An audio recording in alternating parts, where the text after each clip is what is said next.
Good morning students.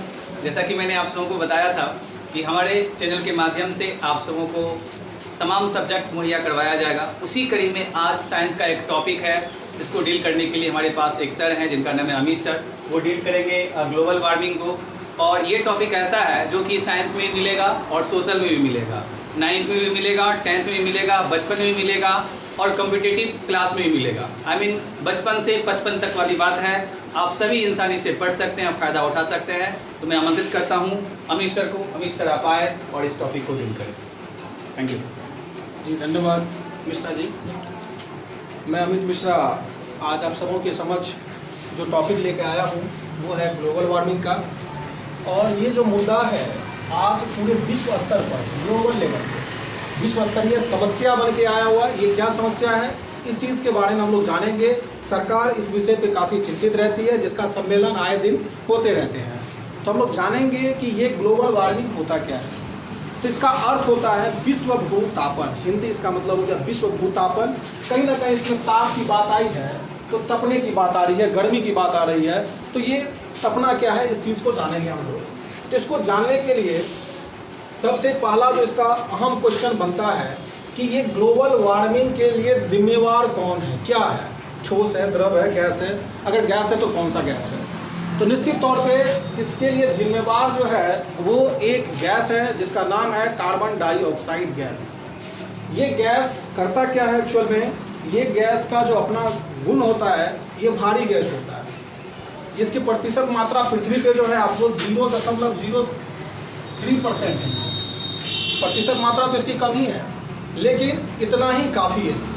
इस gas का अपना गुण होता है कि ये पृथ्वी के ऊपरी परत पर थोड़ा सा जो है जाने के बाद ये बाहर जा नहीं पाता है, क्योंकि ये भारी होने के कारण वहाँ पे ही एक लेयर तैयार कर लेता है, एक आवरण तैयार कर लेता है,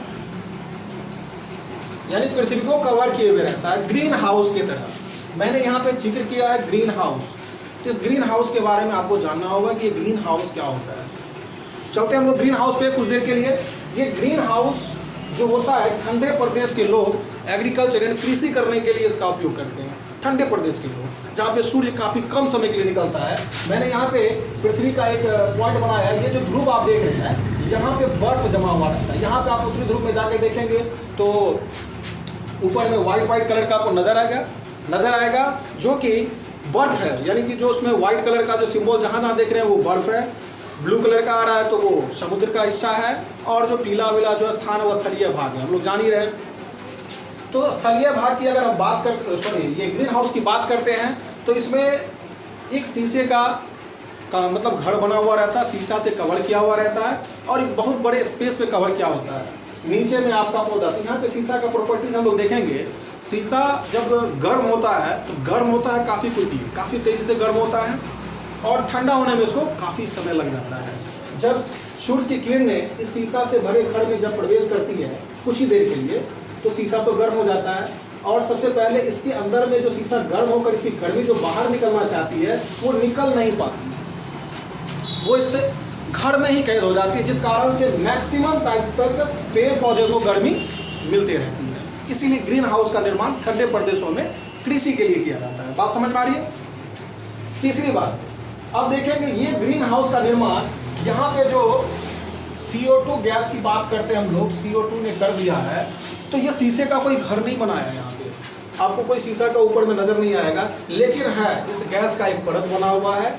जब सूर्य की किरणें हमारी पृथ्वी को तप्त करती है तो ये गर्मी फिर निकलना चाहती है, लेकिन निकल नहीं पाती है। क्यों नहीं निकल पाती है? क्योंकि कार्बन डाइऑक्साइड ने इसके ऊपर में अपना एक परत डाल दिया है जो इस गर्मी को बाहर जाने के लिए नहीं दे रहा है क्या? नहीं दे रहा। तो जिस कारण से पृथ्वी जो है मतलब गर्म ही रहती है, पृथ्वी गर्मी रहती है। ये क्यों हो रहा है?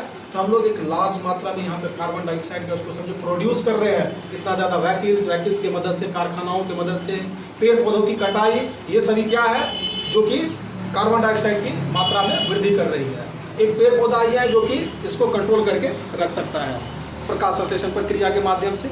उसके माध्यम से वो ऑक्सीजन प्रोड्यूस करता है और कार्बन डाइऑक्साइड को बैलेंस करके रखता है।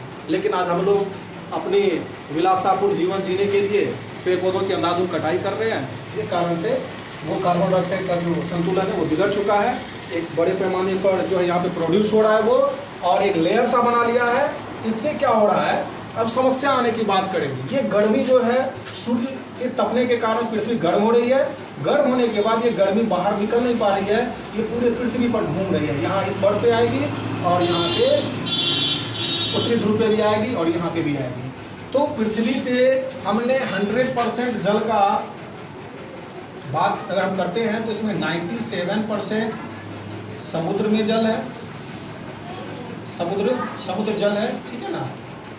2% जो है बर्फ बना हुआ है, क्या बना हुआ है, बर्फ बना हुआ है और 1% जो है वो मीठा जल है, जिससे हम अपना सब कुछ करते हैं। 1% 2% जल आपका बर्फ बना हुआ, ये काफ़ी है आपको बर्बाद करने के लिए। और ये गर्मी क्या कर रही है, इसी 2% बर्फ को पिघला रही है। वो पिघल कर कहाँ जाएगी, ये बर्फ पिघल कर कहाँ जाएगी, समुद्र में जाएगी, और समुद्र में जाने के बाद उसके लेवल को बढ़ा देगी। समुद्रीय लेवल जब आपका हाई होगा तो फिर जब पूरी पृथ्वी जलमग्न हो जाएगा। हम वो भी आंकड़ा जानते हैं कि पृथ्वी का 3 भाग जो है, 3 हिस्सा जो है वो क्या है, मतलब जलीय भाग है, और एक जो है स्थल का भाग है। अगर ये 2% बर्फ बना हुआ जल अगर पिघल जाए तो क्या होगा, पूरी पृथ्वी जलमग्न हो जाएगी। आज ग्लोबल वार्मिंग का ही प्रभाव है, जो कि गंगा जहाँ से निकलती है कहता गौमुखी है, गाय की जैसा मतलब वहाँ पे आकृति है, वो अब नज़र नहीं आएगा आपको, क्योंकि वहाँ का जो ग्लेशियर है ग्लोबल वार्मिंग के कारण जो है वो जल चुका है।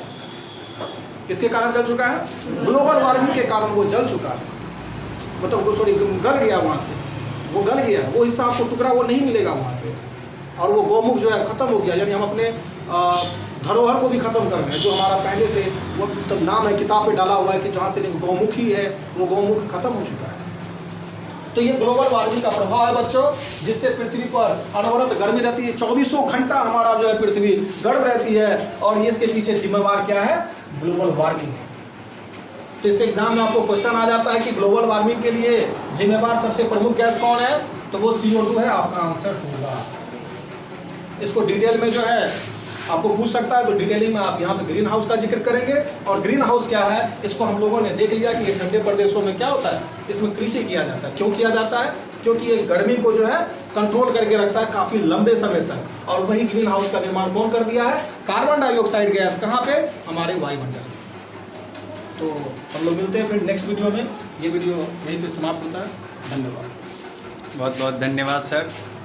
जैसा कि मैंने कहा कि ये वीडियो शूटिंग हो रहा है हमारे क्लास में, तो हम कुछ बच्चों से भी आप लोगों को मुलाकात करवाते हैं।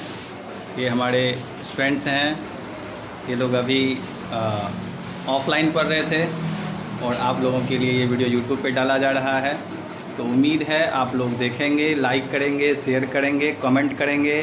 किसी भी प्रकार की दिक्कत हो तो आप ज़रूर बोलेंगे। अगर कोई भी प्रॉब्लम रह जाए तो मैं फिर सर से आग्रह करूँगा, सर पुनः आप लोगों को बताएंगे। तो आज इतना ही, ज़रूर आप लाइक करना, शेयर करना। Bye bye, take care.